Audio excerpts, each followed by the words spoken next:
Satu hal penting yang saya pelajari dari para pengusaha sukses adalah mereka berani memulai dari modal kecil, bahkan nyaris dari nol. Mereka nggak takut modal terbatas menjadi hambatan untuk mengejar impian. Mereka tetap action dan all out dalam mengembangkan bisnis walau kondisinya serba terbatas. Tapi lihat mereka sekarang, omset miliaran, bisnis berkembang pesat, impian jadi kenyataan.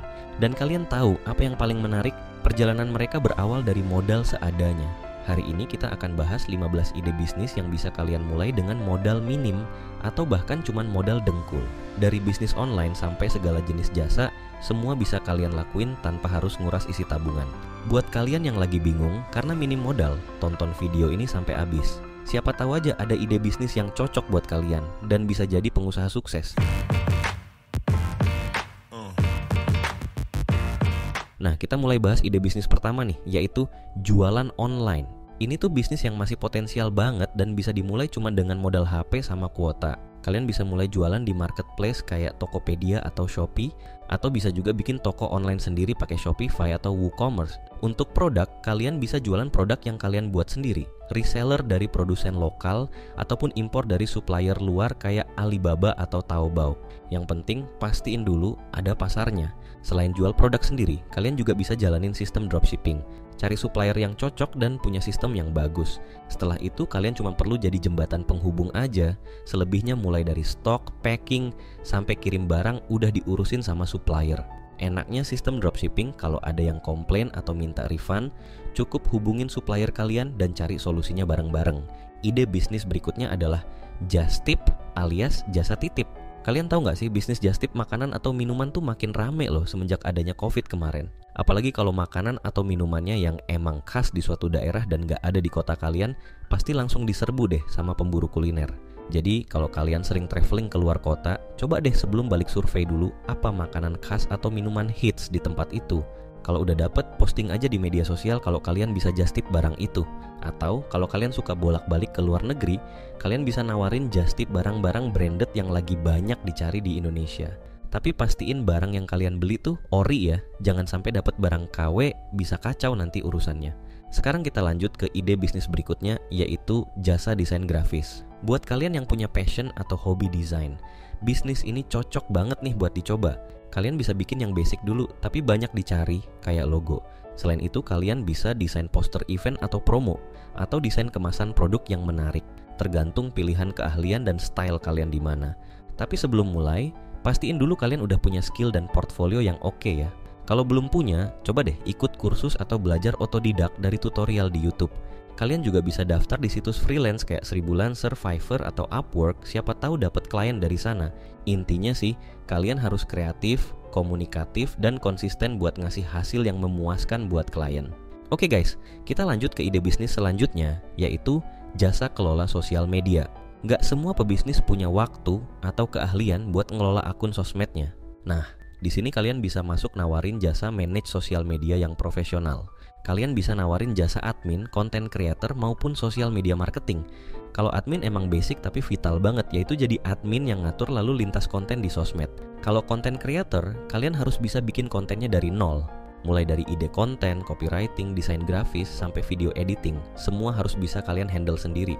Kalau kalian nawarin jasa social media marketing, tugas kalian lebih kompleks, yaitu gimana caranya konversi follower jadi customer, dan customer jadi loyal fan.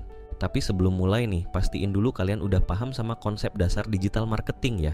Yang penting kalian harus tahu gimana cara bikin konten yang engage, gimana cara naikin follower organik, sama gimana cara track dan analisis performa sosmednya. Nah, kalau udah siap, sekarang waktunya cari klien. Kalian bisa mulai dari bisnis yang ada di kota kalian, temen yang punya online shop, atau UKM yang pengen punya branding kuat. Kalau perlu, kasih aja trial gratis sebulan buat nunjukin keahlian kalian dulu. Oke, sekarang kita ke bisnis selanjutnya, yaitu bisnis makanan rumahan. Kalian hobi masak, atau kalian punya resep warisan tapi belum pernah dijual. Nah, kalian bisa coba bikin bisnis makanan rumahan nih. Contoh yang pertama, kalian bisa jual catering sehat. Soalnya orang-orang udah mulai sadar pentingnya hidup sehat, tapi nggak punya waktu buat masak sendiri. Riset dulu tipe-tipe diet yang lagi populer, kayak keto, mayo, food combining, dan lain-lain. Kalian bisa cari target orang kantoran, mahasiswa, atau kolaborasi dengan gym. Selain itu, kalian bisa jual kue kering yang pasti banyak dipesan pas lagi ada event atau hari besar. Jangan takut juga bersaing dengan brand gede, karena bisnis rumahan punya kelebihan di segi harga dan servis yang lebih personal. Selanjutnya, ide bisnis yang satu ini cocok untuk kalian yang kreatif, yaitu produk handmade. Buat kalian yang jago bikin kerajinan tangan, mending sekalian dijadiin bisnis aja lah ya. Nggak cuma bisa jadi hobi yang menghasilkan, tapi karya handmade kalian juga bisa loh support industri kreatif lokal. Kalian bisa pilih yang sesuai sama skill dan minat kalian. Pilih produk kerajinan tangan yang masih terus dicari orang, mulai dari gantungan kunci hingga furnitur. Selain kerajinan, kalian bisa juga fokus bikin aksesori atau bikin skincare handmade, karena sekarang konsumen udah mulai sadar bahaya skincare yang mengandung bahan kimia. Pelajari juga tren desain dan selera pasar biar produk kalian gak ketinggalan update. Dan gak usah minder sama brand gede, justru kalian harus bangga karena bisa melestarikan budaya lokal dan memajukan ekonomi kreatif Indonesia. Sekarang kita lanjut ke bisnis yang gak kalah keren nih, yaitu jasa penulisan konten. Di era digital kayak sekarang, konten tuh ibarat kunci. Gak peduli sebagus apapun websitenya, kalau kontennya gak berkualitas ya percuma aja. Makanya banyak banget loh perusahaan atau bisnis online yang butuh jasa penulis konten buat ngebantu mereka ngisi blog, deskripsi produk, atau copy iklan. Kalian bisa menawarkan jasa copywriting yang ngonversi pembaca jadi pembeli cuma lewat kata-kata yang singkat tapi nendang.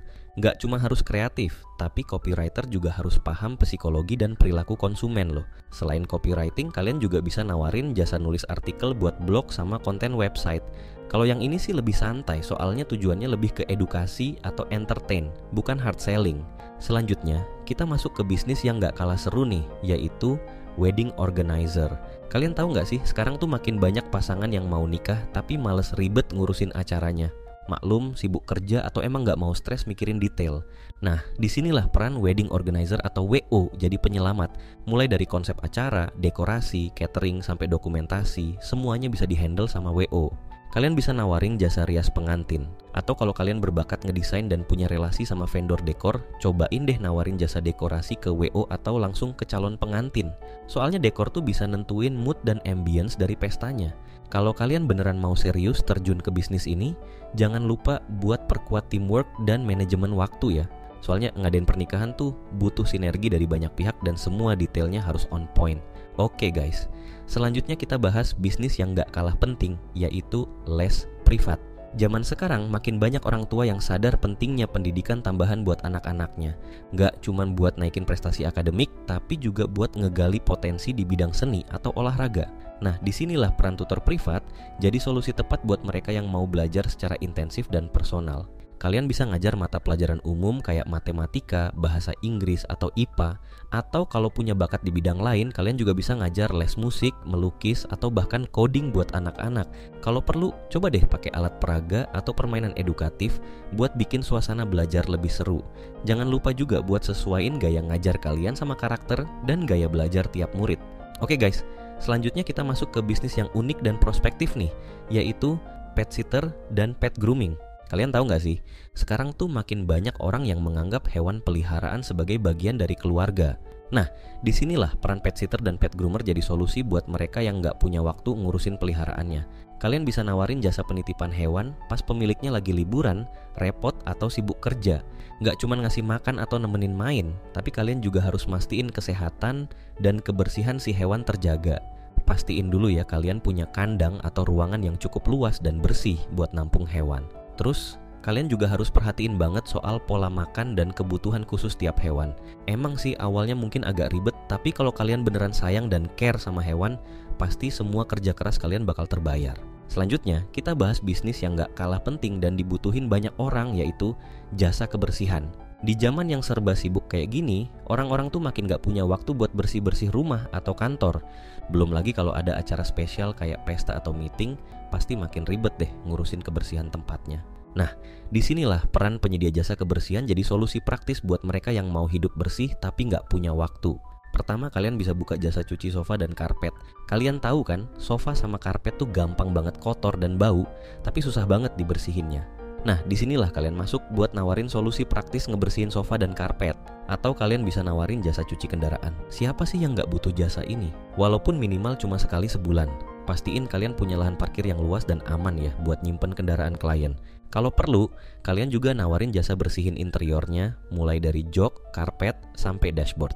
Oke, selanjutnya kita bahas bisnis yang lagi ngetren banget di kalangan anak muda, yaitu jasa pembuatan hampers.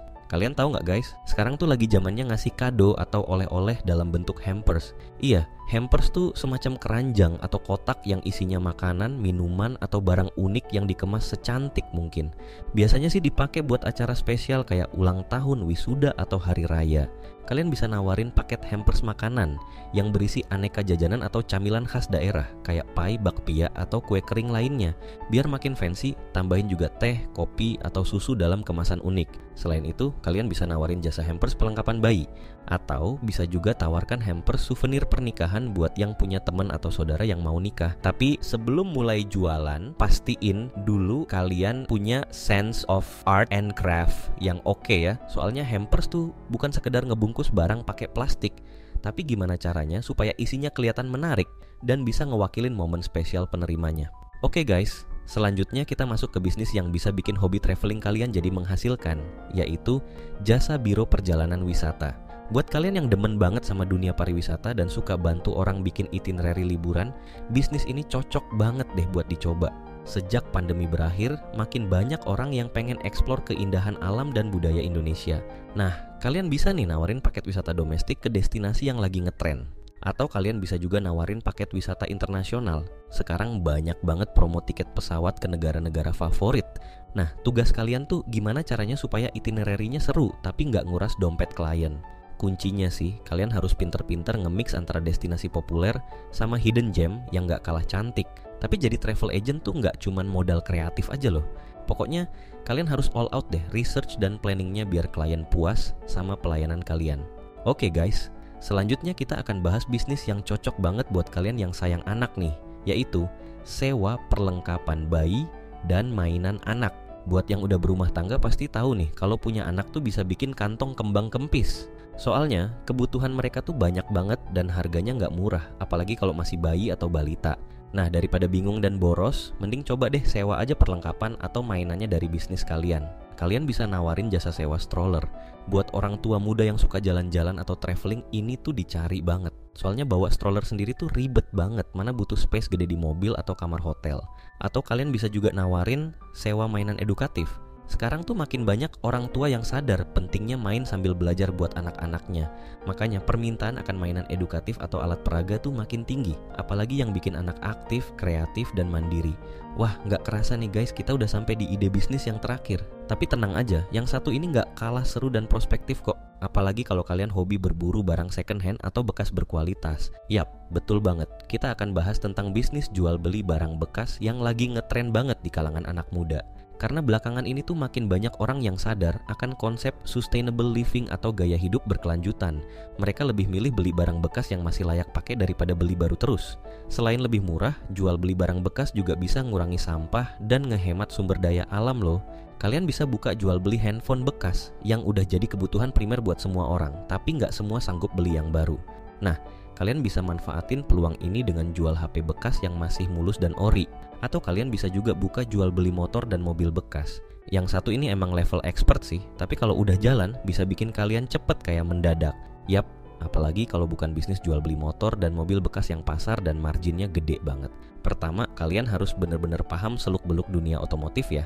Terus, kalian juga harus punya koneksi yang luas di kalangan showroom, dealer, leasing, atau sesama pedagang biar harganya bisa miring dan stoknya lancar. Wah, akhirnya kelar juga nih kita bahas 15 ide bisnis yang bisa kalian coba dengan modal kecil. Gimana guys? Udah nemu yang cocok sama passion dan budget kalian? Kalau udah, buruan deh eksekusi dan konsisten jalanin bisnisnya. Ingat ya, sebagus-bagusnya ide bisnis, kalau nggak action, ya nggak ada gunanya juga. Perlu perjuangan dan doa buat bikin ide jadi kenyataan. Oke deh guys, segitu dulu sharing ide bisnis dari saya. Semoga bermanfaat dan bisa menginspirasi kalian buat jadi entrepreneur muda yang tangguh. Kalau mau sharing pengalaman bisnisnya, jangan sungkan buat komen di bawah ya. Makasih banyak udah nonton sampai habis. Jangan lupa like, share, dan subscribe channel ini buat dapetin update tips bisnis dan motivasi keren lainnya. Semoga kalian jadi entrepreneur yang cerdas, visioner, tapi tetap rendah hati. See you on the next video.